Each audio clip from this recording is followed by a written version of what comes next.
I'm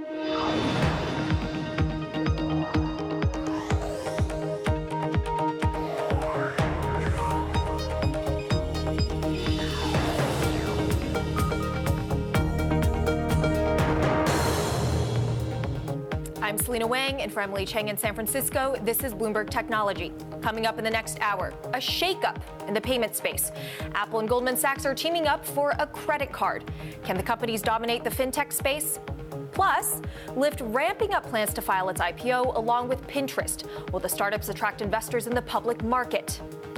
And the global race for 5G. President Trump says he wants telecoms to embrace the new technology, but what exactly will give the U.S. an edge? We'll speak with FCC Commissioner Brendan Carr. But first to our top story. Apple and Goldman Sachs will start testing a new credit card in the next few weeks. Bloomberg has learned that employees will try out the card first, and a rollout for consumers will come later this year.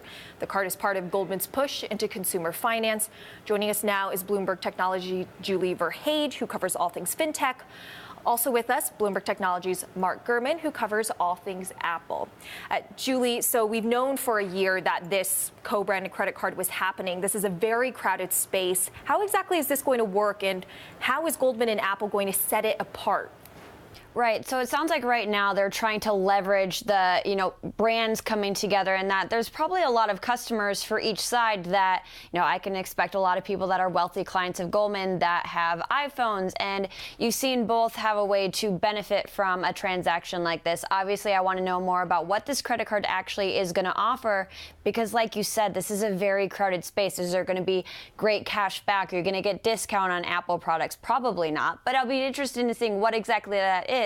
One thing that we did find out today is that from acquiring a startup called Clarity Money last year, Adam Dell founded this. They are going to try to do some more personal finance tools along with this. So maybe you can say in the future, hey Siri, what do I owe on my credit card, or something like that. That's not for sure, but that's an idea of what this actually could look like in the future in ways that they're trying to leverage both the technology and finance aspects of this. And Mark, put us into broader context for Apple. Is this just the beginning of a big financial push for Apple? No, I think this is more on the services side. This is Apple finally, after launching Apple Pay in 2014, coming out with its own use case for it. This is going to be the first time where Apple's going to offer its own real credit card in this space. Before, they offered sort of a debit card with a feature called Apple Pay Cash, very similar to Venmo or PayPal, but built into the iPhone. I think this is going to raise awareness in a very strong manner for Apple Pay. But also, if you look at the credit card landscape, there's some credit cards with annual fees. Obviously, there's some that are free, but some that range between $100. I've seen credit card fees up to $1,000 a year. This is something that if they charge an annual fee for, Apple will very likely take, a fat percentage of, and that would be another way to raise its revenues. Right. As the iPhone sales slow, services revenue is going to offset some of that. But how important will financial services be compared to news, music, entertainment? Right. So Apple Pay right now, they get pennies on the dollar in terms of the cut. So I think they would probably get a higher percentage because this is their own branded credit card. This is something they'd be able to theoretically push to users. I wouldn't be surprised if there would be a message in the Apple Pay wallet app to subscribe to this. In fact, Apple's coming out with a redesigned version of the Apple Pay app around the end of March, early April, as part of an iOS update called 12.2. So this will likely launch as part of that as well. And Julie, this is part of Goldman's big push into consumer finance. How successful will this be in boosting users for Marcus and other Goldman services? I think something that could help a lot is that a lot of people just don't know about Marcus yet, which is essentially an offering where you can get personal loans, and there's also a very high interest rate savings account that they have. But a lot of people don't know about it yet just because, like you said, Goldman's never had much of a consumer arm. It's not something like JP Morgan, Bank of America, Citigroup, where they've done this for a very long time. So I think partnering with someone like Apple that has a lot of customers could be a really easy advertising way to get the word out without having to, send mailers, do ads on Instagram, that kind of stuff. So I think that's a really big boost for Goldman on this. Right. This is a first big new move for Goldman Sachs, and there are a lot of risk factors here. I mean, do you think that they risk alienating other banks that they rely on for Apple Pay by aligning themselves with Goldman from Apple's perspective? I think that's part of the risk. And the other is that since they've never offered a credit card before, it's hard to model exactly what the losses and uses of it will be. So when you have a loan, people already know exactly how much money they're going to use on it. They know how much they're using every month, how much they're going to pay back, et cetera. With credit card, it's a lot harder to actually point that out and decide what it's going to be. Someone might use $1,000 one month, they have a big purchase the next month, $5,000, and stop using it for 2 months for whatever reason. So it's a lot harder to actually model what that's going to be, and I think that could be a risk moving forward since, like you said, Goldman's never had a credit card offering before. All right, Bloomberg Technology's Julie Verhage and Mark Gurman, thanks for your analysis.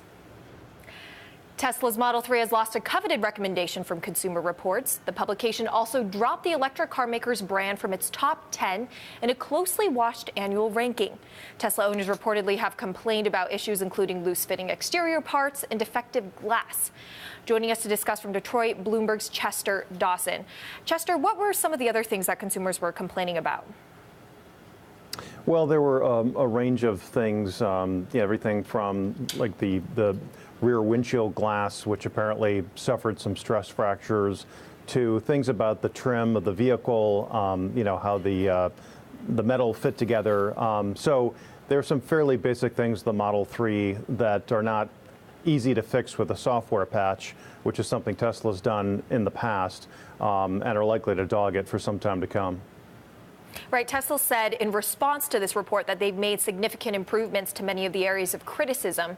How much progress really do you think has been made, though? Well, as you say, Tesla said that they've addressed this at the manufacturing level.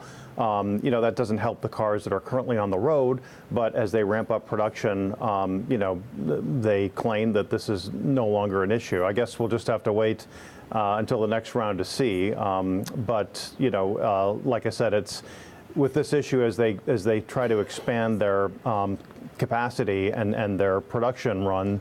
The type of mechanical issues they face are not necessarily things they can fix with software. So, this is the type of problem that, a lot of automakers face as they ramp up production.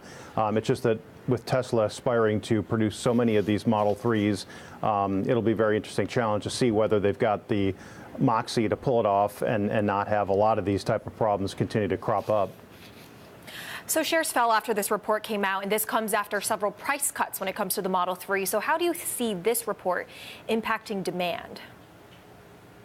Well, it's probably not a positive. What you're referring to is just the concern that, maybe demand is a little softer on the margins. And, for people that maybe not are huge Tesla fans, but are just interested in the vehicle and are comparing them to other vehicles, I mean, something like this definitely doesn't help. So, as you mentioned, the stock fell to, 1 month lows below $300.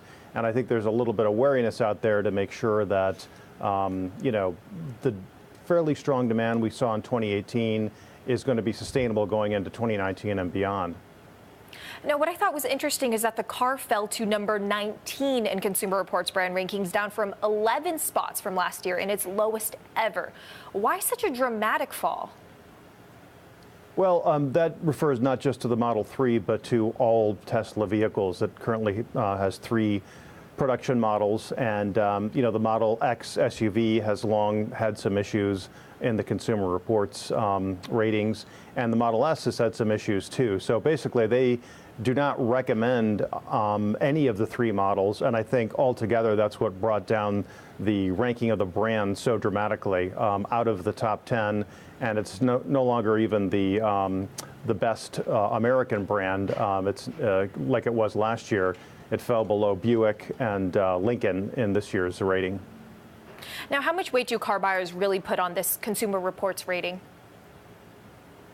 Well, it's hard to say. I mean, the Consumer Reports is seen as a very reliable and an independent source of information. So I think among car buyers who, as I mentioned before, may not be devoted to Tesla, but are simply looking to compare it to other vehicles on the market, it could have some impact. On the other hand, what we've seen with Tesla is that many of its initial buyers, the early adopters, are all in on Tesla. And one interesting finding is that even Consumer Reports admits that the satisfaction ratings with Tesla are quite high, in part because people just want to buy the car, despite the fact that they have had some problems, once they start driving the vehicles and encounter mechanical other issues.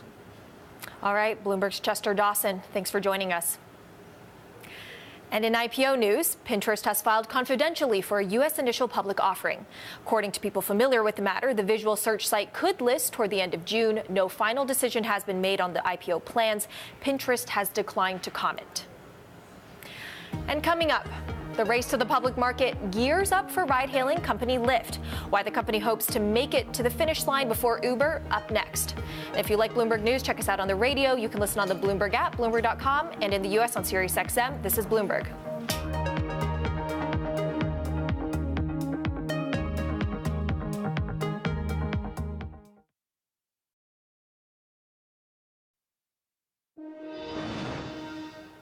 Will it be the first big tech IPO of the year? The ride-hailing service Lyft could file for an IPO as soon as next week. Bloomberg has learned that the company will target a valuation of $20 to $25 billion. Lyft could start marketing shares in a roadshow the week of March 18th. That may put the company ahead in its race to go public before its larger rival, Uber. Joining us now to discuss, Jacqueline Strife of Oceanic Partners, which has invested in Lyft. Also with us is Bloomberg IPO reporter Olivia Zaleski. So, Jacqueline, I want to start out with you. What are the benefits and risks here to Lyft being the first one to really tell investors how one should value a ride-hailing company? Sure. I think there's a lot of benefits. First of all, because of the market shutdown, or the government shutdown, excuse me, there hasn't been an IPO in about over 15 weeks. And so there's a lot of pent-up demand to see a really big a tech company IPO. And so I think it's going to be well received. I think the company, Lyft, is doing very well. They have they're doing well. In the market, the press, people really like them. Their numbers they're good. And so I think people are really excited to see what's going to happen. Yeah, just to add to that, I think they really want to go yesterday. They want to come out because, Uber is sort of waiting in the wings, and they don't want to have a situation where Uber is coming in and sucking up all the air out of the room. They're sort of the bigger fish here. And they really want to set the story, right? So they're rushing. They're trying to get this out quickly. They also don't want Uber to really define what ride-hailing looks like. They don't want them to define the story here. They want to be the ones to come out and say, this is our company. Let's focus on, we're a domestic company. We're not trying to be this global ride-hailing giant. We're doing things well here in the U.S. So it's important for them to get out ahead of Uber. Right, so they have an opportunity to explain why the smaller underdog is a great investment, right? So, what have we heard from potential shareholders? Is there a lot of interest for this stock? Yeah, the people I spoke with today seem really excited, and they're eager to see Lyft go first. So, it goes back to this idea that they want them to be out ahead, to set the stage. They don't want Uber coming in and dominating the story. But I think certainly on their roadshow, you're going to expect a lot of questions about Uber on Lyft's IPO roadshow and vice versa. Shareholders seem extremely interested in the company. You have Fidelity, who's already an investor in Lyft. So it'll be interesting to see what happens there, how much they end up continuing to buy into the company, for sure. And you're an investor in Lyft. Oceanic got involved pretty early on. So what did you see in the company back then? Yeah, so it was about 2015 when we invested in the company.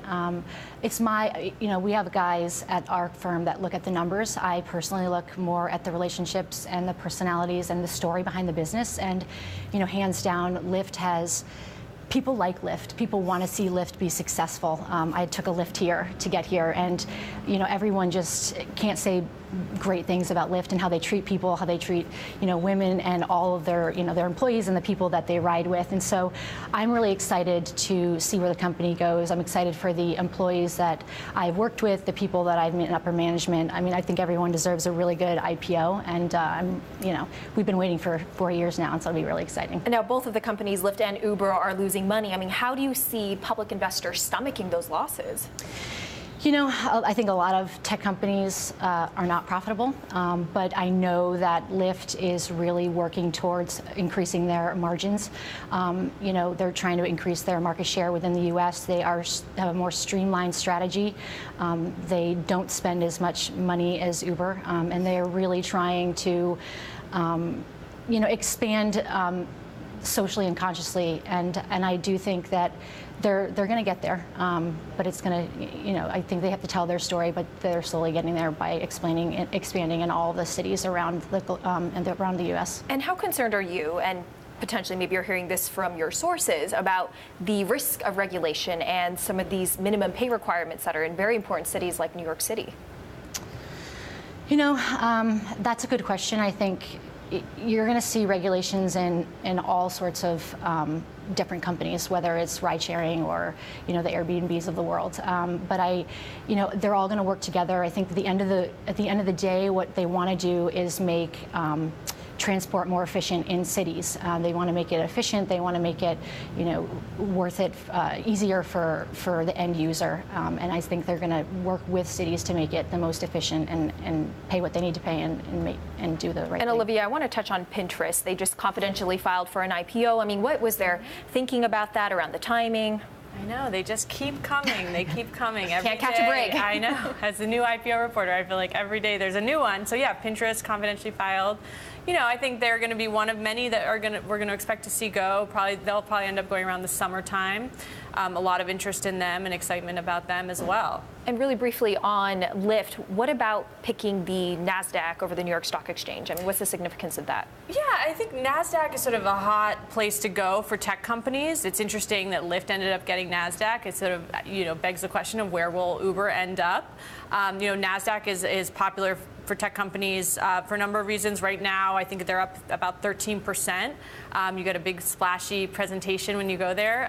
So, you know, I think it makes sense that they end up there, and we'll see what happens with Uber. Yeah, we just have to wait a few more weeks to see. So Jacqueline Strife of Oceanic Partners and Bloomberg's Olivia Zaleski, thank you both for joining us. Thanks. Coming up, Baidu's fourth quarter numbers are out. How the Chinese search giant has been affected by U.S.-China trade tensions, up next. This is Bloomberg.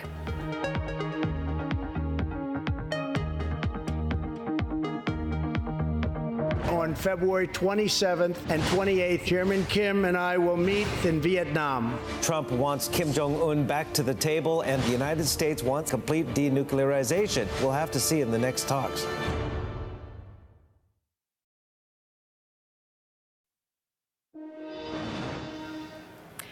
Chinese search giant Baidu gave an upbeat forecast for the fiscal first quarter Thursday. The company projected that revenue will rise 12 to 18% in the quarter ending in March as new content and products help energize its advertising business.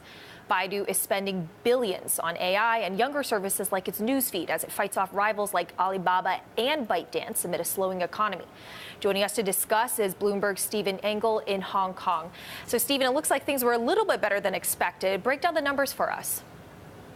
Yeah, they were better than expected, because we even heard from the chairman, Robin Lee, earlier saying, you know, it's going to be a chilly time in 2019 for Chinese companies. And I guess he was alluding to the fact, of course, of the trade war, and that could affect as well the slowing Chinese economy. And then that would have a knockdown effect, of course, on advertising. Baidu relies heavily, or more so than its bigger rivals like Tencent and Alibaba, on advertising. So that's what we were really looking at, is advertising spending and also the top line growth. So fourth quarter adjusted profit beat estimates at $1.92 per ADR. We were expecting $1.74. Also, a fourth quarter revenue beat even the highest of the estimates. The consensus was $3.89 billion. It came in at $3.96. Basically, new content and products have been energizing the ad business better than even probably Robin Lee had expected. So going beyond Baidu, I mean, how has the broader Chinese online advertising industry held itself up against the macroeconomic concerns, the trade tensions? Yeah, so what they're trying to do is, of course, bolster their advertising business, but at the same time, they need to build out their news services that can complement that and become less reliant on advertising. They want to kind of take the WeChat model from Tencent and build what's called a super app, an app that can provide so many different services. So you mentioned some of those other services. It includes AI-driven content throughout that platform. They're also separately building another division, the Apollo autonomous driving. They have their news feed. And another big one, too, that they are seeing some traction on is their Netflix-like video service, iQIYI. So, you know, it's going to be a work in progress through this year with tough economic conditions and headwinds on global trade on the advertising space. But Baidu, given these numbers, I'm sure Robin Lee is fairly pleased that that gives them a little bit of momentum going into what he already said is going to be a chilly year in 2019. Right, and in addition to those macro factors, there's also a crop of new startups, notably ByteDance, which is valued at billions and billions of dollars. It's actually the most valuable startup in the world right now. I mean, are we seeing those companies impact Baidu's advertising revenue? Yeah, absolutely we are, because as the economy is slowing, advertising rates are coming down, and upstarts like ByteDance are siphoning off some of that ad spend. And keep in mind as well, Alibaba has done much better of late in the advertising space. They had been more on the laggard side on advertising as they focused more on e-commerce, but their advertising business has also picked up. So sure, Baidu has to pick up its game on advertising, and that's why they are trying to mix in all these other services, and that's what brought down operating profit, I might add, in the fourth quarter. It was about half what it was a year ago, simply because they are spending so much on other services and new content. Right, you're talking about that drag on margins as they're spending on those newer services, but how are investors stomaching that? Yeah, well, you know, of the triumvirate, the Bat triumvirate, Baidu, Alibaba, and Tencent. Tencent has rallied from its trough. Alibaba has withstood, of course, the global trade headwinds traded in New York. Baidu has been a bit of a laggard. However, we're seeing the stock already popping up a bit. They are pleased that these numbers beat expectations. Fascinating. Well, I've been hearing some people saying the new B in the BAT is actually ByteDance and not Baidu, so we'll see how that turns out. Bloomberg Stephen Engel, thank you for joining us. Coming up, President Donald Trump argued U.S. companies must take the lead in the global race to build next-generation wireless networks. But what does that really entail? We'll hear from FCC Commissioner Brendan Carr. And Bloomberg Technology is live streaming on Twitter. Check us out at Technology, and be sure to follow our global breaking news network at TikTok on Twitter. This is Bloomberg.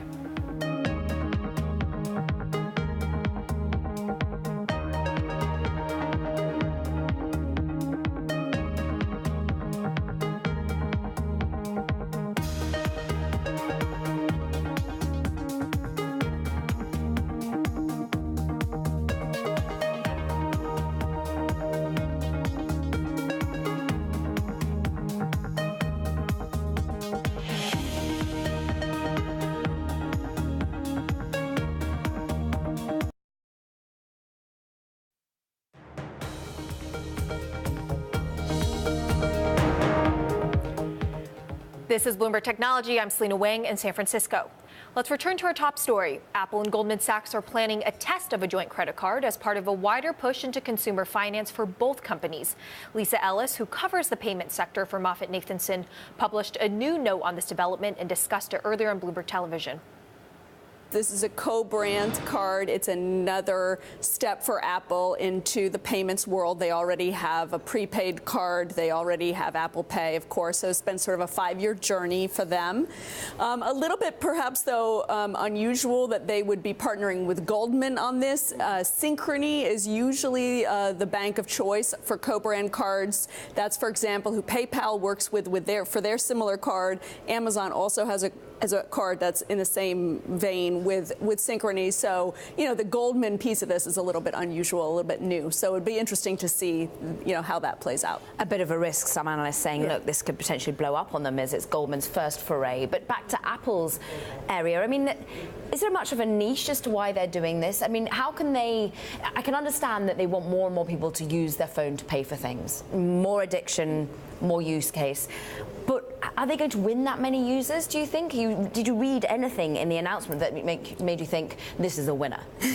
Well, it will probably all hinge on what the financial health things they're embedding into the Apple Wallet in conjunction with the card, some financial health types of things. This would be similar to what they do with your physical health, like tracking your how many steps you take. It's things like your spending, helping you manage your balances, sort of dipping their toe into the area of like personal finance management.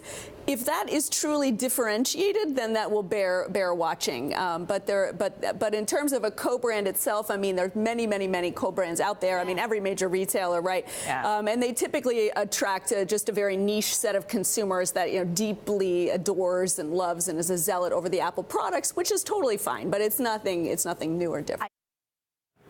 That was Lisa Ellis, analyst at MoffettNathanson. Now, for years, the world has been looking ahead to 5G as the next generation of wireless networks as a solution to growing demands for mobile data. Now, President Trump is weighing in on the issue. He tweeted, "I want 5G and even 6G technology in the United States as soon as possible. It is far more powerful, faster, and smarter than the current standard. American companies must step up their efforts or get left behind. There's no reason that we should be lagging behind on something that is so obviously the future. I want the United States to win through competition, not by blocking out currently more advanced technologies. We must always be the leader in everything we do, especially when it comes to the very exciting world of technology." FCC Commissioner Brendan Carr joins us in Washington. Now, Commissioner Carr, what spurred this tweet? Why now? Well, at the Federal Communications Commission, where I work, we've been really focused on 5G for about 2 years now and getting the U.S. ready for this really transformative from a technology in an economic perspective as well. And there's a U.S. delegation going to Barcelona at the end of this week where we're going to be talking some more about 5G.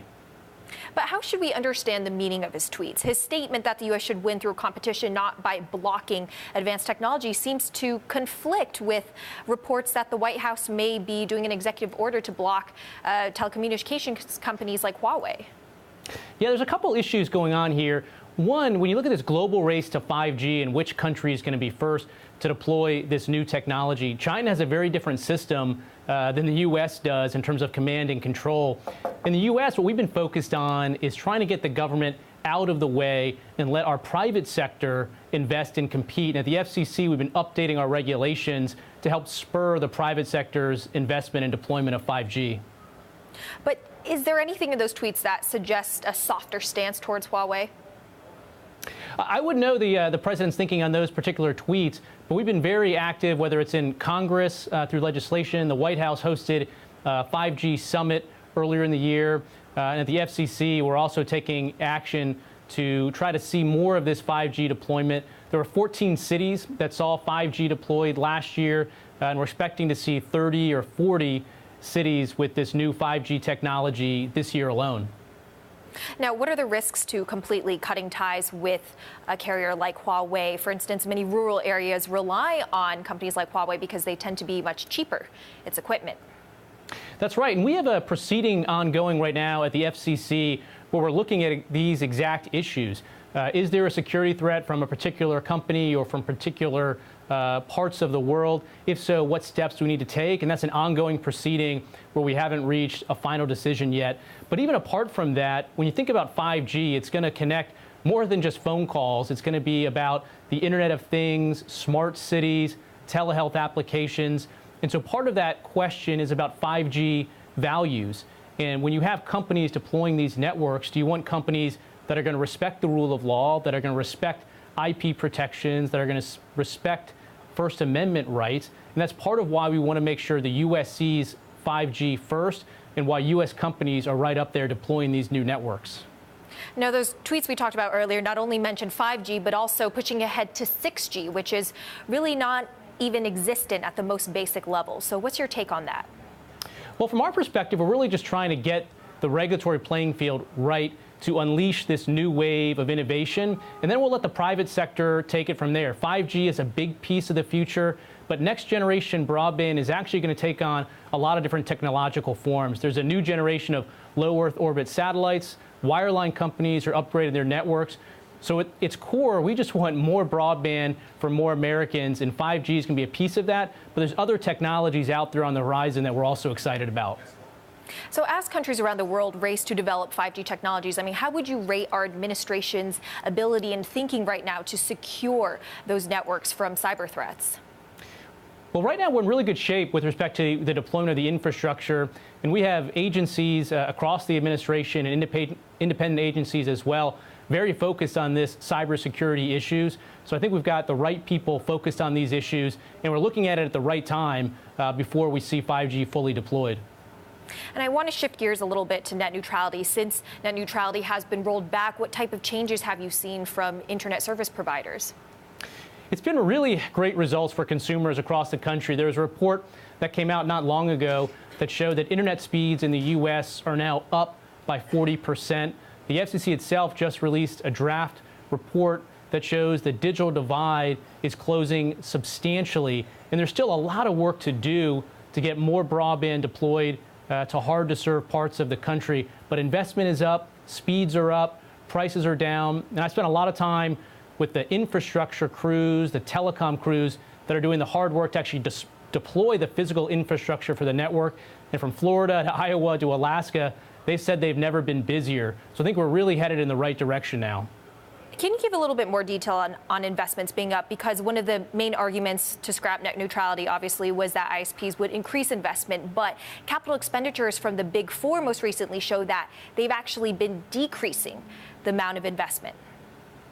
Yeah, when you look at the end of the last administration, 2015, 2016, when the FCC imposed these Title II style regulations, investment took a pretty significant downturn for the first time out of a recession. And when you step back and look at the numbers for broadband investment across all providers right now, those numbers have turned around. And that's a great thing. And if you look as well on the infrastructure side, when the FCC started in 2017 with this big push to 5G, China was deploying new cell sites at 12 times our pace. And at the FCC, we've updated our infrastructure rules, so the private sector is now closing that gap. One provider reported that they're clearing new cell sites for construction, for instance, at 6 times the pace as before. Other providers are doubling their infrastructure deployment, so the numbers are turning around. In fact, Cisco put out a report just this week that says if you look at 5G, because of the regulatory changes the U.S. has made, the U.S. is going to see twice as many 5G connections as Asia, for instance, on a percentage basis. So the new policies the FCC has been putting in place are working, and that's going to pay off for a lot of Americans, but there's certainly more work ahead.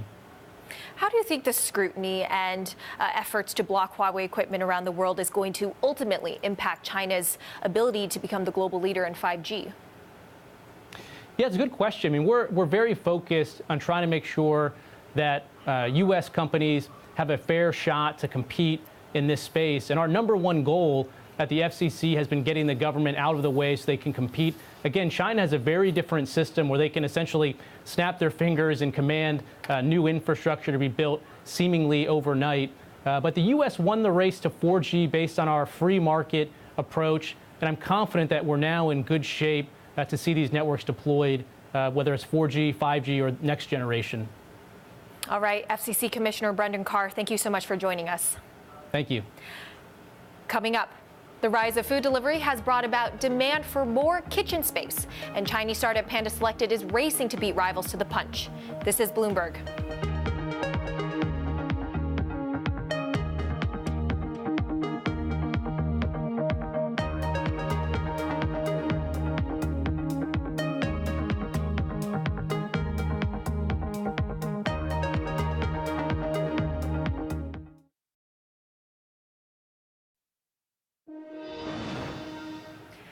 Food delivery is on the rise in China, and with that has come a new market, shared kitchen spaces. And one startup, Panda Selected, is leading the pack, announcing $50 million in new funding.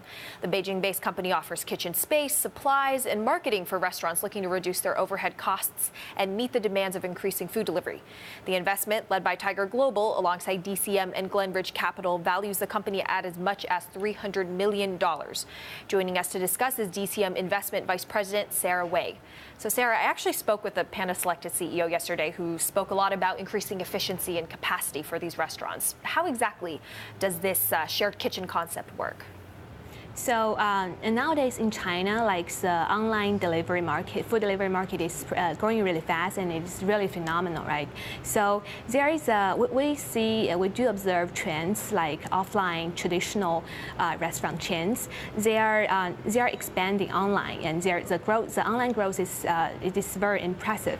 And there are some restaurants like their online sales consist to like up to 30 to 40% of their total sales. So they do have a strong need to expand their kitchen supplies like all around the city. Yeah. And it works with some big restaurants as well, like Luckin Coffee, which does coffee delivery. And in terms of Panda Selected, I mean, how do they make money? I mean, they're owning this real estate. They're purchasing all of these supplies for them. How does it work?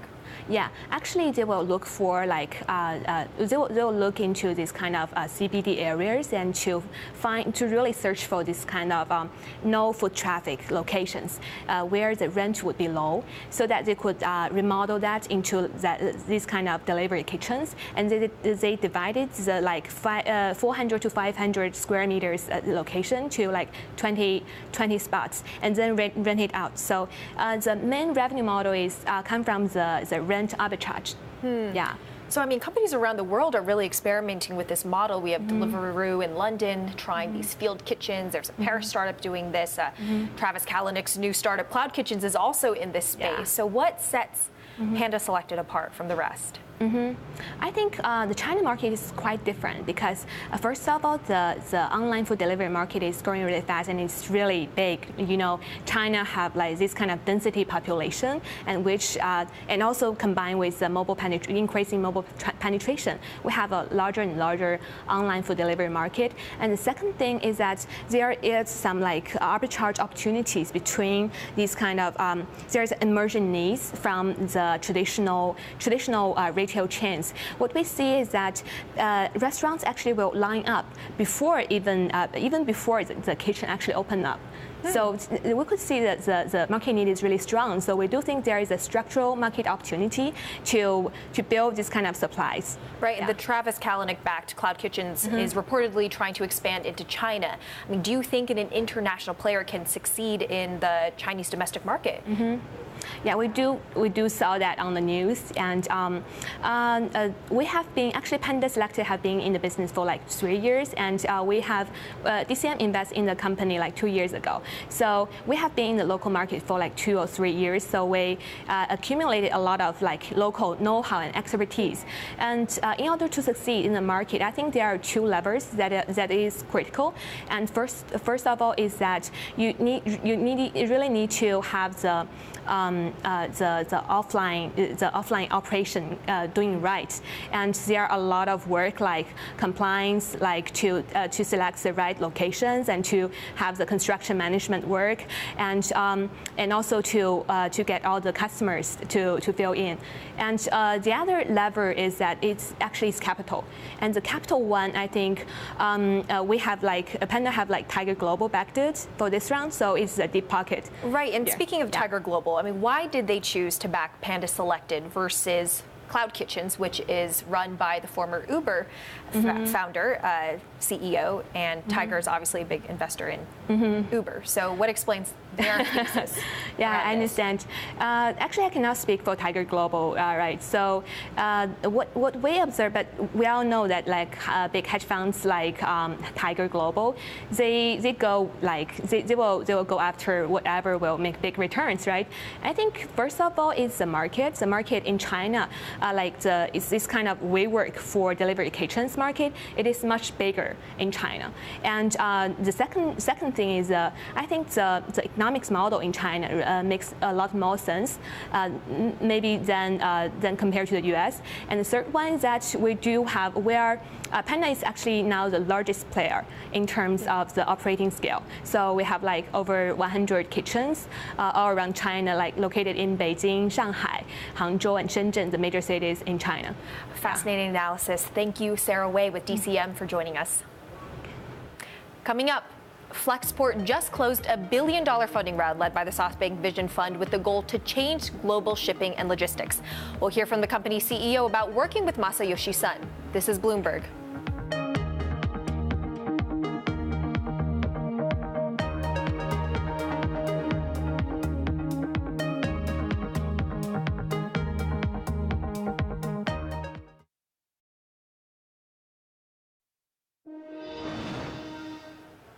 Zillow, the housing search website, is bringing back its first chief executive officer to lead the transformation as it pursues an ambitious plan to buy homes and originate mortgages. CEO Spencer Raskoff is handing the reins to executive chairman Rich Barton, who co-founded the company in 2005. Logistics startup Flexport has secured $1 billion in funding led by the SoftBank Vision Fund. The company, now valued at $3.2 billion after the funding round, plans to use the capital to deepen its technology and data capabilities, as well as grow its global infrastructure. Bloomberg's Emily Chang caught up with Flexport CEO Ryan Peterson to discuss the news. Flexport's an international freight forwarding company, and global trade and international freight forwarding are some of the biggest markets in the world, extremely scale driven. And so the bigger your company is, the more advantages you can provide to your customer base. And so we felt like this level of capital lets us really make the investments we need to go after that scale. So why take $1 billion investment rather than some of the other options that would have been on the table to get to the next phase? Yeah, we did have a lot of different options there. I was very attracted by the ability to just really go and aggressively expand our business in globally. I mean, we need to be in every single country in the world. Our customers are global. The entire premise of working with Flexport is that we can help you expand and go global. Did you weigh the ethics at all of taking SoftBank's money given the connection to the Saudi government? Of course, we spent a lot of time thinking about it, a lot of time working with SoftBank. I went to Japan. I've spent a lot of time with them. Really felt like there was a real alignment in what our mission is, which is making global trade easy for everyone on the planet, connecting humanity in this seamless web of commerce. We've seen over the last 50 years, I don't think anything lifted more people out of poverty than the shipping container and trade. And over the next 50, it's going to be the internet and technology, AI. And we're so lucky to get to work at the intersection. And we're fortunate to have an investment partner like SoftBank who sees that. So this is a government that's connected to the murder of a U.S. journalist. Did you ask SoftBank about this? Did you get the answers that you wanted to hear? I spent a lot of time with SoftBank's people and really built a lot of comfort with them over the last several years and really understand them as people, what their vision is and where they're going. And so, yeah, we had a lot of great conversations and felt really aligned in our values. Did you personally talk to Masayoshi-san, and what were those interactions like? I did. He even invited me to his house. I wouldn't want to disclose too much, but of course I did get to put on slippers and go, and it was interesting to negotiate a deal of this size while wearing slippers.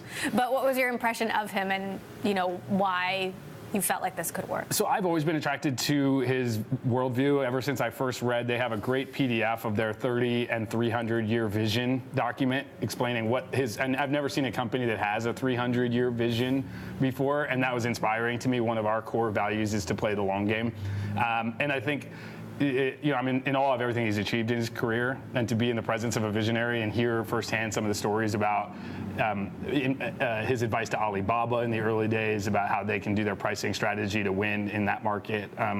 So he's had similar advice for us, which is to be really aggressive and go for scale and growth. So what are the trends that we should be watching for in freight in the next 1 to 5 years? How is this industry going to change? I think it's going to change a lot to where the consumer expectation is 2-day delivery. And to do that, you can't manage it by the phone. And so you need to be able to have smart analytics that are telling you where to ship cargo, how it's going to get there, routing decisions, whether it should ship by air or ocean.